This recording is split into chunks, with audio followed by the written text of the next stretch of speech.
Bonjour à tous.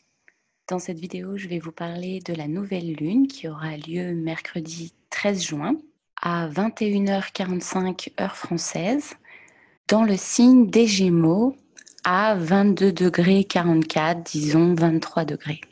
Donc évidemment, avec les Gémeaux, on parle de notre tête, de notre cerveau, des différentes idées qu'on a, de notre curiosité et de tout ce qui tourne autour de la communication. Le signe des Gémeaux, c'est aussi notre environnement immédiat, les déplacements au quotidien et les frères et sœurs. Mais globalement, je vais plutôt axer mon interprétation autour de la notion de communication, avec cette idée que les mots qu'on prononce, les idées qui nous passent par la tête, la manière dont on se parle, ça crée notre réalité. Qu'il y a une corrélation directe entre la manière dont on pense notre vie, les événements qui nous arrivent et ce qui se manifeste concrètement. Le signe des Gémeaux, c'est un signe qu'on dit mutable. Ça veut dire qu'il sait s'adapter, qu'il peut changer. Donc, si on est dans des situations qui ne nous conviennent pas, on a la possibilité, en fait, de les voir sous un autre angle et ça peut commencer à faire bouger les choses dans un sens qui nous convient mieux. On peut avoir des idées qui limitent ce qu'on fait. On peut se bloquer soi-même.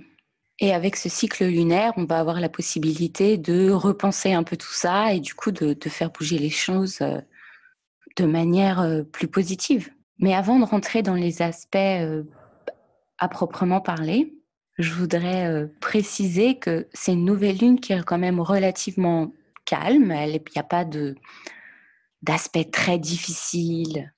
Et ça serait bien qu'on en ait conscience et qu'on en profite parce que ce qui arrive dans les prochaines semaines, en commençant par la pleine lune à la fin du mois, et ce qui suivra après pendant l'été, ça va être un peu plus intense, on va dire. C'est-à-dire que la prochaine pleine lune sera en conjonction avec Saturne, donc ça peut toujours être un petit peu dur. Mars ici aura tout juste commencé sa rétrogradation. Pareil, ça peut être un petit peu frustrant. Et surtout, ça fait très longtemps qu'on n'a pas eu une rétrogradation de Mars dans le signe du Verseau. La dernière, c'était en 1971. Et en plus, elle est en conjonction avec le nœud sud. Donc avec cette combinaison, on voit des blessures du passé qui peuvent remonter à la surface. Peut-être des personnes du passé qui peuvent revenir dans votre vie. Bref, j'en parlerai plus lors de la prochaine pleine lune, mais je voulais quand même vous prévenir. Et après cette pleine lune, donc, commencera la saison des éclipses, qui sont toujours des périodes plus intenses qu'habituellement. Donc là, j'ai juste envie de faire une vidéo simple, légère, rapide, à l'image de cette nouvelle lune, avant qu'on rentre dans les choses un peu plus... avant que ça se corse un peu, disons. Ce que je voulais rapidement vous dire aussi, c'est que si vous allez sur mon site, je vais mettre le lien en barre d'infos, vous pourrez y trouver un blog dans lequel j'écris des articles toutes les semaines qui parlent des transits. Évidemment, vous pouvez trouver aussi les services que je propose si vous avez envie d'une consultation privée et tout ça. Donc, cette nouvelle lune. En Gémeaux, on va vouloir regarder ce que fait Mercure, et Mercure est ici en Cancer. C'est intéressant parce qu'il est au tout début du Cancer, il a changé de signe la veille en fait. Et évidemment, c'est un changement qui est assez significatif pour Mercure, c'est-à-dire qu'il vient de chez lui, les Gémeaux, dans lequel il se sent bien, à l'aise, et il passe en Cancer, où là, c'est une énergie qui est beaucoup plus sensible, timide, introverti. Ça reste un signe cardinal, le Cancer, donc il y a toujours cette idée d'initiation. Initiation, je veux dire qu'on a envie de démarrer des conversations, qu'on peut avoir de nouvelles idées, surtout qu'on est vraiment au début d'un nouveau cycle, puisque le 6 juin, on a eu la conjonction entre le Soleil et Mercure, et que donc oui, un nouveau cycle a démarré entre ces deux planètes. Mercure est toujours invisible, donc on n'est pas encore bien conscient de ce que ce nouveau cycle amène, mais c'est en train de germer. Ça ne change pas le fait que Mercure en Cancer est donc très émotif. On veut avoir des conversations par rapport à nos émotions. On veut exprimer nos sentiments. On veut exprimer nos besoins. On peut avoir tout un tas d'idées par rapport à l'image de soi. Le Cancer, c'est aussi l'image de soi. Et donc là où Mercure en Gémeaux, c'est vraiment l'organisation intellectuelle, comment est-ce qu'on classe les choses, comment est-ce qu'on les ordonne, on fait des piles d'idées. Avec Mercure en Cancer, on parle plutôt de l'intelligence émotionnelle. Ce qui compte, c'est plus tant les mots précis qu'on emploie que les émotions en fait qui les accompagnent. Et vous savez, le cancer, il est souvent associé au crabe. Et donc, ce qui peut se passer avec Mercure en Cancer, c'est qu'on peut prendre les choses un peu trop personnellement et se mettre un peu sur la défensive, avoir envie de s'isoler, se renfermer, voilà, comme le crabe fait. Mais finalement, l'expression positive qui serait plus recommandée lors de cette nouvelle lune, c'est simplement de faire les bons choix, c'est-à-dire qu'est-ce qui vaut la peine d'être dit, quelle conversation il est inutile en vérité d'avoir, et puis toute cette dynamique autour de à quel moment est-ce qu'il est bon pour moi là de parler et à quel moment est-ce que là je dois plutôt être dans une forme de réceptivité et d'écouter. L'aspect principal lors de cette nouvelle lune, c'est le carré avec Neptune ici. L'orbe est assez large, mais on sent toujours son influence quand même. En fait, cet aspect, il a été exact la semaine dernière, mercredi 6, jeudi 7. On avait Mercure en conjonction avec le Soleil, donc, et là, pour le coup, ils étaient vraiment en carré avec Neptune. Et donc maintenant, on a cette nouvelle lune qui a toujours quand même ce petit goût-là. Et quand on met en relation Mercure ou le Gémeaux comme ça avec Neptune, ce que ça peut créer, c'est un petit peu de confusion. C'est l'idée d'avoir la tête dans le brouillard quelque part. Ça peut amener des choses tout à fait positives, du genre se sentir particulièrement inspiré. Ça peut être positif pour tout ce qui est de l'ordre de l'artistique, ou les gens qui ont une pratique de méditation, ce genre de choses. Mais pour le commun des mortels, pour la plupart d'entre nous, ça crée quand même un manque de clarté et d'objectivité.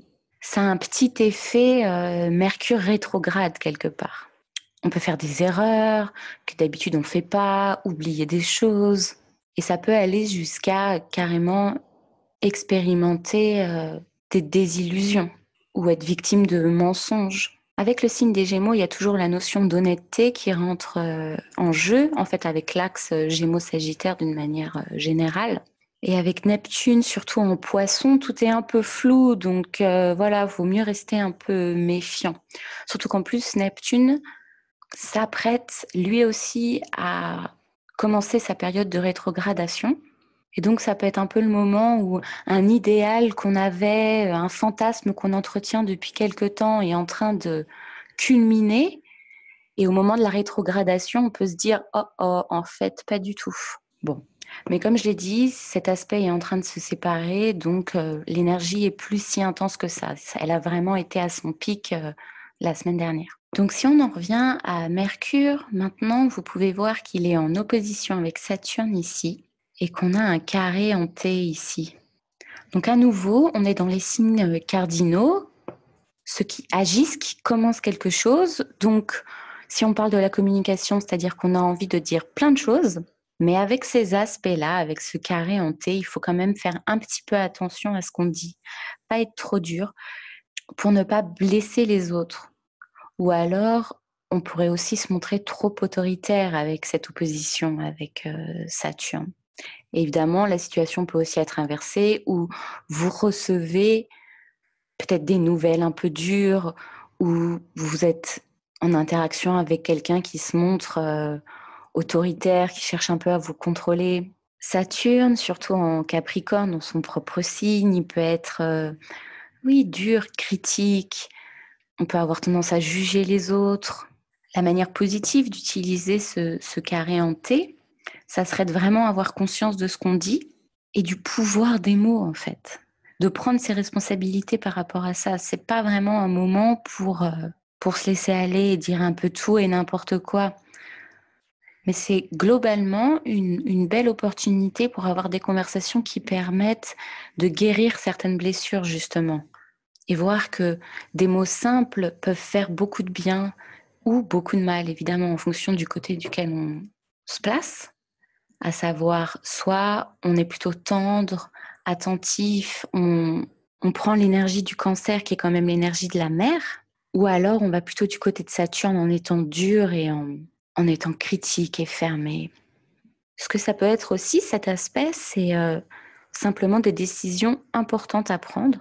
Et puisqu'on est sur l'axe Cancer-Capricorne, c'est des décisions qui peuvent avoir à faire à des questions de famille ou simplement des personnes qui sont très proches de nous. Ça peut aussi être l'endroit où on habite, le travail qu'on fait.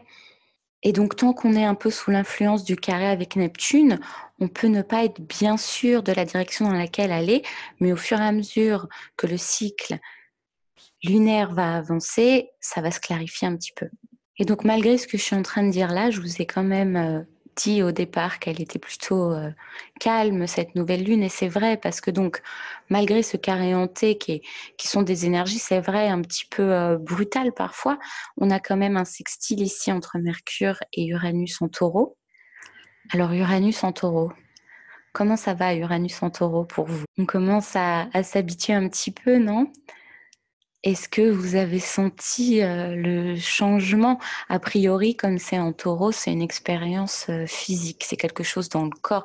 Est-ce que vous auriez pas senti cette électricité d'un seul coup avec cette envie de bouger, cette tension et le système nerveux qui s'emballe un petit peu? Voilà, Uranus en taureau, ça va être une expérience très physique.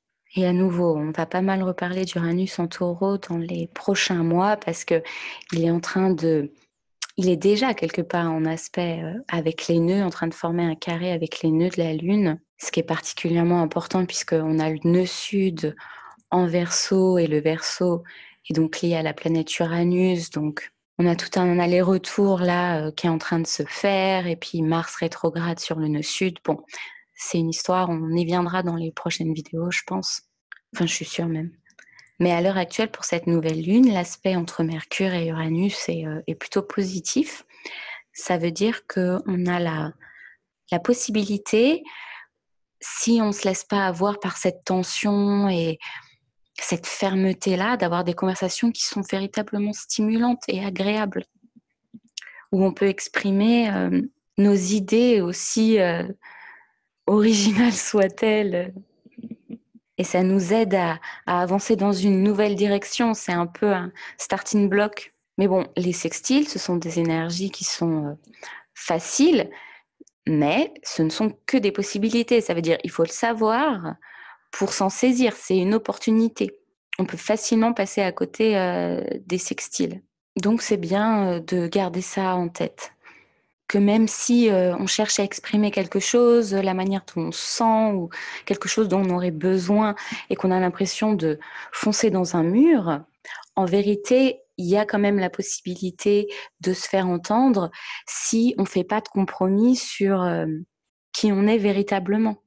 Uranus, c'est ce qui est unique en nous, original. C'est le soi libéré de Saturne, justement, des contraintes et des limites et des je dois, il faut. Je pense que je vais m'en tenir à ça. Je vous souhaite à tous une belle nouvelle lune et j'espère vous retrouver la prochaine fois. Merci.